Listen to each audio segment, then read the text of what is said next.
So dear students, now we shall do a very short and small topic which are the tibiofibular joints.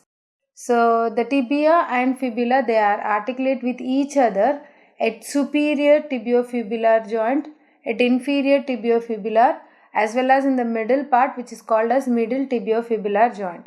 So there are three joints between tibia and fibula. What you are seeing here in this image is the anterior view of the knee joint.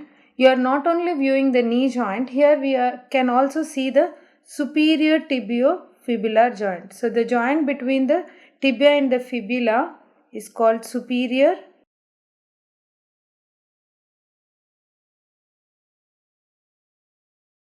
And you can also appreciate the middle tibiofibular here.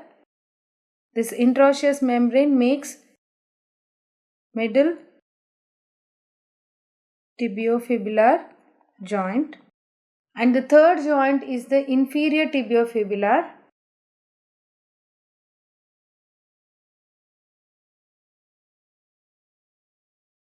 Inferior tibiofibular joint, it is present on the inferior aspect of the leg. So first we shall begin with the superior tibiofibular joint. It is a synovial, it is a plain synovial joint, allows gliding movements only. And it may communicate with the knee joint because it is near to the knee through a popliteal bursa. So that is about the superior tibiofibular. Middle tibiofibular joint is called as fibrous syndesmosis. So superior tibiofibular is plain synovial, whereas the middle tibiofibular is syndesmosis. Syndesmosis are the joints where the bones are connected by the fibrous tissues which are almost like ligaments. So where a slight movement is possible. It is wide above and narrow below. So if you see the middle tibiofibular, it is wider above, and as we come between, it becomes narrow. So here we can see the inferior part of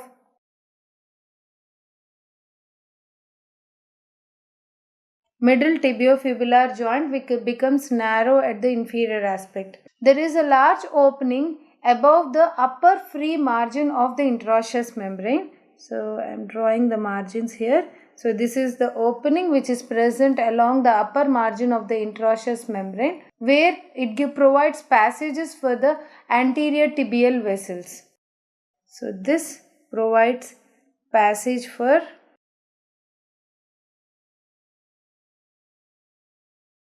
tibial vessels.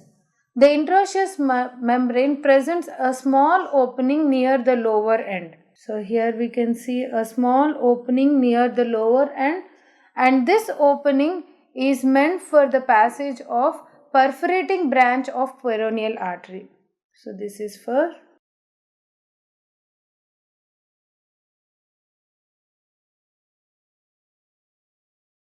peroneal artery. So these are the vessels passing above and below the interosseous membrane.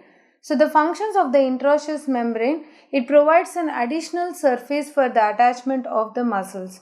So the muscles which are present in the anterior posterior compartment, they also gain their attachment from the interosseous membrane, and this interosseous membrane binds the tibia and fibula and resists the downward movement of the fibula by the powerful fibular muscles.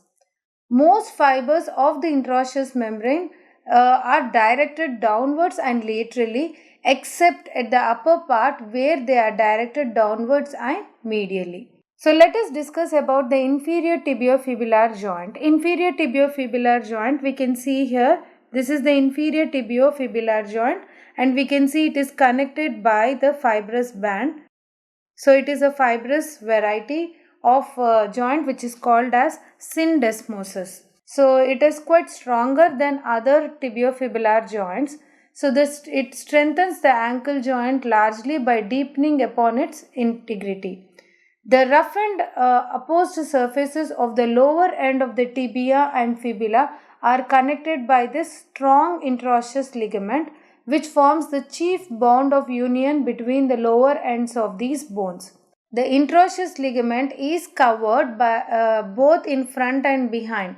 So if we can see the interosseous ligament, it is present both in front and behind by forming anterior and posterior tibiofibular ligaments. So that is about the inferior tibiofibular joint, which is a syndesmosis variety of fibrous joint.